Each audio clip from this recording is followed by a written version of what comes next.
Let me start out by first giving two interpretations of fractions. This you should have learned in elementary school, but I'll just try to revise them here. So the first interpretation is the interpretation of part of a whole. So what do I mean by this interpretation, part of a whole? So the idea is that, for example, if you have a whole, let's say you were thinking about a fraction like maybe 3 over 5. So what do I mean by 3 over 5? Well, what I mean by 3 over 5 is that I have a whole. So here's a whole. I'm drawing a bar of chocolate or something. And I'm going to break it up into 5 equal parts. So 1, 2, 3, 4, 5. So there are 5 equal parts. It's important to remember that the parts have to be equal. 5 equal parts. Okay? And equal can mean whatever you want it to mean. If you're dividing by weight, it has to be equal in weight. If you're dividing by length, it has to be equal in length. Whatever equal means. So 5 equal parts. Okay? And now I have to get 3 out of those 5 equal parts. So that's what I mean. So I'm going to get first part, I'm going to get the second part, and I'm going to get the third part. So this is what this means, 3 out of 5. Okay? Now there's another interpretation also, which is called the division interpretation. So this is the division interpretation. So what do I mean by the division interpretation? Well, what I mean by this is, and again, I'm going to have the same 3 over 5 that I want to interpret. Now, here what I mean is, I actually have 3 bars of chocolate. Okay, they're the same bars. So there are 3 bars of chocolate, and I'm just drawing them a bit smaller. They're supposed to be equal, but there are 3 bars of chocolate. And what I'm going to do is, I am going to take these 3 bars of chocolate and I want to divide it among 5 children. Okay, so these are 3 bars of chocolate that I want to divide among 5 children equally. So how do I do that? Well, again, what I'm going to do is I'm going to break up each bar of chocolate into 5 equal parts, and these are the same bars. So I'm breaking up, so these are 5 equal, 3 equal bars. They are equal sized, although the way I've drawn them, they don't look as equal as they should, but let's assume they're equal. So there are 3 bars of Kit Kat or something, and I want to give them to 5 children. So what I'm going to do is I break up each of the 3 bars of chocolate into 5 equal parts, and from each part, I am going to give 1 part to each, to one child. So you can see that the first child is going to get um, the the green shaded parts of the bars, and then there are 4 other pieces that I can give to each of the other 4 children. So now you can see that what I mean by, so this is something which is very important, that in some sense what I've shown is that when you have 3 bars of chocolate and you want to divide it among 5 children, well, each child will get 3 over 5. And you can see that this is true, it's the same thing, because if I draw 1 bar of chocolate, remember, I'm going to get um, 1 piece from here, 1 piece from here, and 1 piece from here. So I can put the 3 pieces together. So I have 1, 2, 3, 4. So if I were to put all these pieces together, what I would get is exactly those same 3 bits of chocolate that we had earlier. So as you can see, that these two interpretations of um, sorry, not these two, but these this is an interpretation and this is an interpretation. So you can see that these two interpretations have the same meaning. Okay, so 3 over 5, whether you think of it as part of a whole or you think of it as division based, the answer is the same. It is the number 3 over 5, but it's going to be useful to think about it in 2 different ways. So now, given this background, you can very quickly think about uh, you can divide when you had three chocolates and you could divide among five children. Well, you could try to divide maybe six chocolates among five children, right? So now I'm going to divide six chocolates among five children. It's going to be a bit painful. I'm going to try to do it quickly. Two. So now I have six chocolate bars. Three, four, five, and six. I have six equal chocolate bars. I want to divide among five children. So the way, and that the answer should be, according to you, you've learned it as a kid, answer should be 6 divided by 5. But let's divide it. So let's divide the bars 1, 2, 3, 4, 5. 1, 2, 3, 4, 5. 1, 2, 3, 4, 5.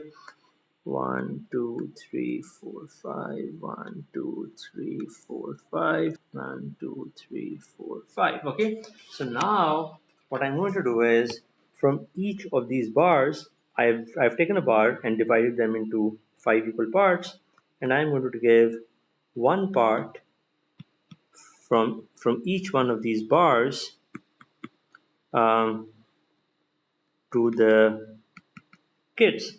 And now this is what the first child will get, right? So I can put together all of these and the answer will be 6 divided by 5, right? And you can see that if I wanted, I could put together all these six um, pieces of chocolate. So let me try to put together these six pieces of chocolate. So just imagine I take all of these six pieces of chocolate. This is piece one, two, three, four, five, and six that I gave to the first child. Excuse me. And then what I can do is I can put them together into pieces. So remember, five pieces make up one chocolate bar. So one, two, three, four. So that's one chocolate bar.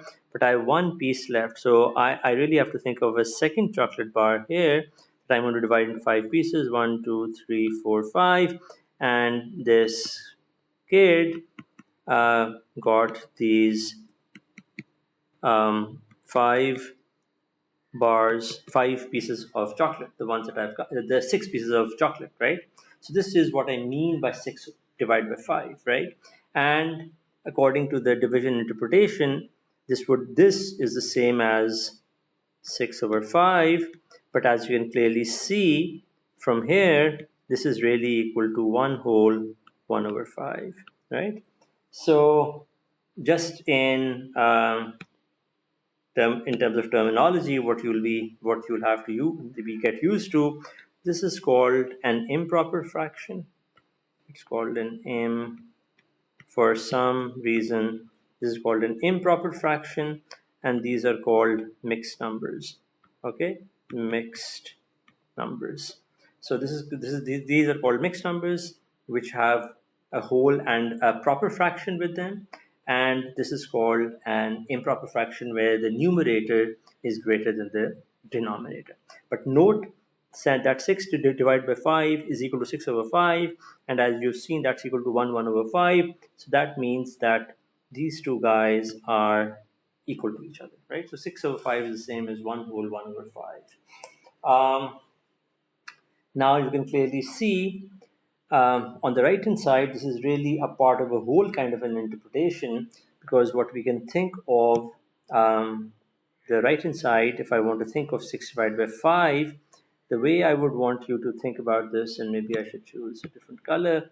The way I want you to think about 6 divided by 5 is that you have a number line, starts from 0, and you have 1, then you have 2, and you really think of it as bars of chocolate. So if you want, you can have some imaginary chocolate lines that remind you that there's actually chocolate on this number line. And now I'm going to divide it into five equal pieces. So it's going to be 1, 2, 3, 4, 5. 1, 2, 3, 4, 5. 1, 2, 3, 4, and the fifth one is obvious. So there will be 5 parts. And now what I'm going to do is I am going to pick out, because it is 6 divided by 5. So first I'm going to break up every bar or every unit into 5 equal pieces. That's what I've done. So I've broken up a bar. So every bar, as you can see on the white number line, which is really 3 chocolate bars lying next to each other, that I have broken up each chocolate bar into 5 equal pieces, and now I'm going to take 6 out of those small pieces. So that's a part of a whole interpretation. So I'm going to take this piece, I'm going to take this piece, this piece. So now I have 5 pieces here. So this is going to be piece 1, piece 2, piece 3, piece 4, piece 5, and then I'll have piece 6. So as you can see that this is exactly the same thing as what we had earlier, which was 6 over 5. Okay, so this is the part of a whole interpretation in which you take up a unit interval, and you're thinking of lots of unit intervals, like 0 to 1 and 1 to 2 and 2 to 3, break them up into 5 equal parts or 7 equal parts or whatever it is that you're doing, and then you take an appropriate number of them, which is the same as the division interpretation, as you've seen earlier. Okay, and now just one last thing before we go on.